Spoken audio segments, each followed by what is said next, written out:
Cerita ini merupakan pembahasan tentang masyarakat desa yang tertutup dari dunia luar.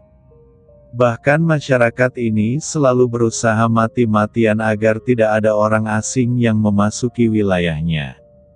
Mereka tidak segan membunuh orang-orang asing yang berani memasuki wilayah di mana mereka bertempat tinggal serta bermata pencaharian. Baiklah, kita langsung simak ceritanya. Pada siang menjelang sore hari di sebuah warung kopi di sebuah kota yang namanya dirahasiakan.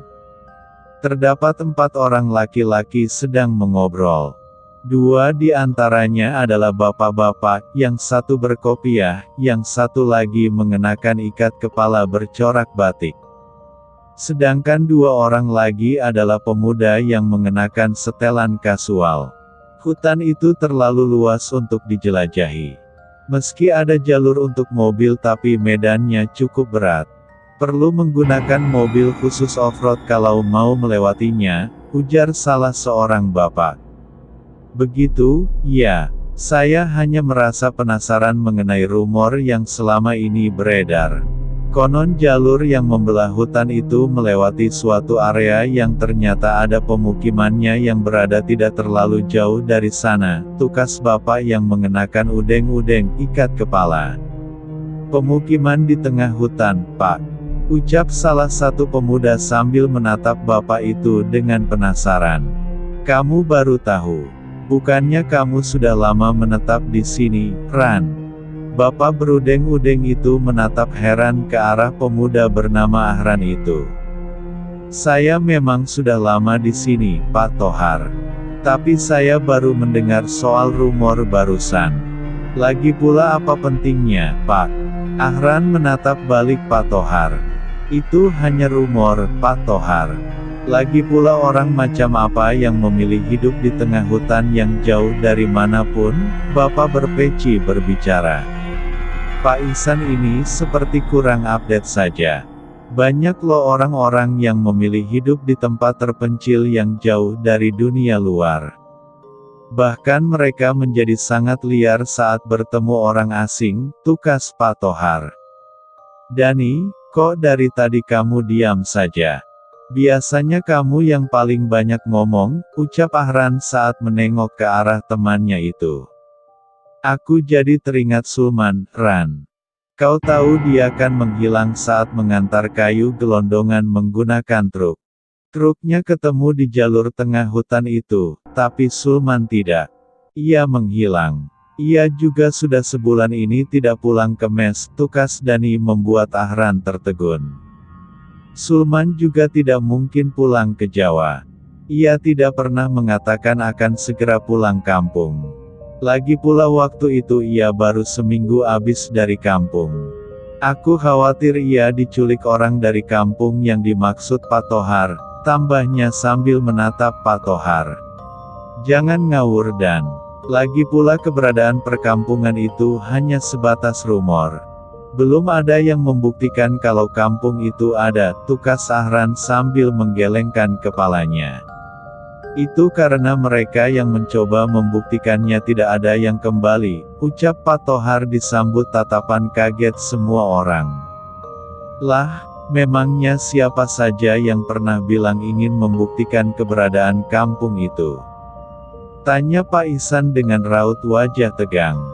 Sulman itu pria pendek yang berprofesi sebagai sopir truk pengangkut kayu gelondongan kan? Dia pernah berbicara di depan saya bahwa dia ingin melihat kampung itu dengan mata kepalanya sendiri. Dia bukan satu-satunya yang pernah berbicara begitu kepada saya. Sebelumnya pasangan suami istri bernama Itlam dan Lasri juga berbicara hal yang sama kepada saya, tutur Pak Tohar.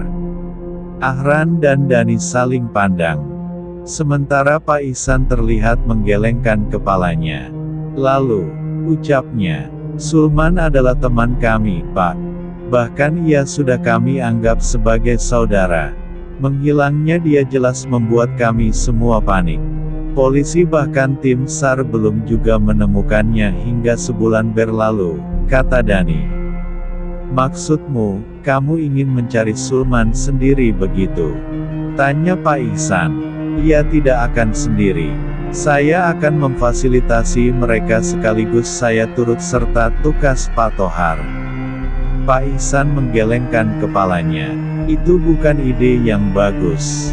Lebih baik kalian tidak melakukannya. Biar aparat yang mencari Sulman maupun pasangan itu, ucapnya. Loh, bukannya Bapak beberapa waktu lalu bilang bahwa kampung itu hanya rumor. Kok sekarang gerak-gerik Bapak malah menunjukkan hal yang bertentangan dengan ucapan Bapak sebelumnya? Pak Tohar menatap penasaran ke arah Pak Ihsan. Pak Ihsan tampak gelagapan. Memangnya ucapan saya barusan bertentangan dengan ucapan saya mengenai rumor kampung itu? Ucapnya seolah tidak merasa. Ahran menatap penasaran ke arah Pak Ihsan. Ia merasa jika laki-laki itu sedang menyembunyikan sesuatu. Pak Ihsan kan kenal baik dengan Sulman.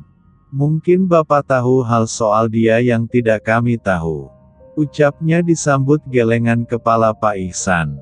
Nak Sulman itu orangnya rajin, ia juga tidak pernah membantah jika diminta membantu pekerjaan seperti membetulkan genting misalnya, tukas dia. Ahran merasa ada yang janggal dengan kata-kata yang diucapkan Pak Ihsan barusan. Sudahlah, Nak Ahran. Tidak perlu dilanjutkan. Lagi pula saya pamit mau pulang dahulu. Istri saya barusan ia meminta saya pulang. Ada tamu penting, kata Pak Tohar. Lalu untuk rencana kita mencari teman kami bagaimana itu, Pak? Tanya Dani seraya bangkit dari duduknya. Pak Tohar yang sedang bersiap melangkah, menoleh ke arah Dani. Kita bicarakan nanti di rumah. Kalian datang berdua, ya. Kalau Pak Ihsan sendiri apakah ada niatan untuk datang? Mungkin Bapak tertarik untuk ikut bersama kami. Ucapnya kemudian menatap ke arah Pak Ihsan yang sedang balik menatapnya. Tidak, terima kasih, Pak Tohar.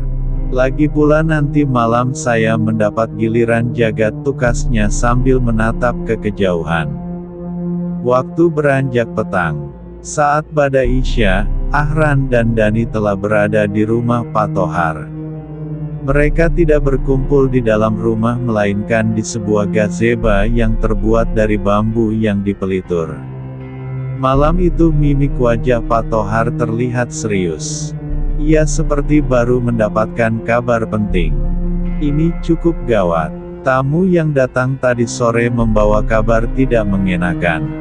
Mereka datang sekeluarga hanya untuk memberitahu saya bahwa anggota keluarga mereka, seorang perempuan, hilang ketika ikut rombongan para off-roader. Tidak ada satupun di keluarga itu yang tahu jalur yang dilewati para off-roader tersebut. Saya bertaruh jika para off-roader itu melewati jalur di mana Sulman dan pasangan suami istri itu hilang, ujar Pak Tohar dengan nada agak gemetar. Lalu, bagaimana tanggapan Bapak? Tanya Ahran penasaran. Saya sudah berjanji pada mereka untuk melakukan pencarian ke lokasi tersebut. Kalian berdua tentu yang menjadi rekan perjalanan saya. Apalagi kalian berdua ingin menemukan Sulman, bukan? Tukas Pak Tohar. Besok setelah pekerjaan selesai, kita akan langsung berangkat, tambahnya. Apa itu tidak terlalu mendadak? Tanya Ahran dengan heran. Loh, bukannya lebih cepat lebih baik? Bahkan seharusnya malam ini juga kita berangkat. Tapi berhubung mobilnya sedang diservis, ya tunda dulu sampai jam kerja besok berakhir, kata Pak Tohar sambil mengedarkan pandangannya ke arah Ahran dan Dani. Singkat cerita, keesokan harinya tepat setelah jam kerja berakhir, yaitu pada pukul 4, sebuah mobil SUV warna putih melaju keluar dari kota kecil itu. Bersambung. Terima kasih telah mendengarkan cerita ini. Nantikan kelanjutannya ya. Salam merinding.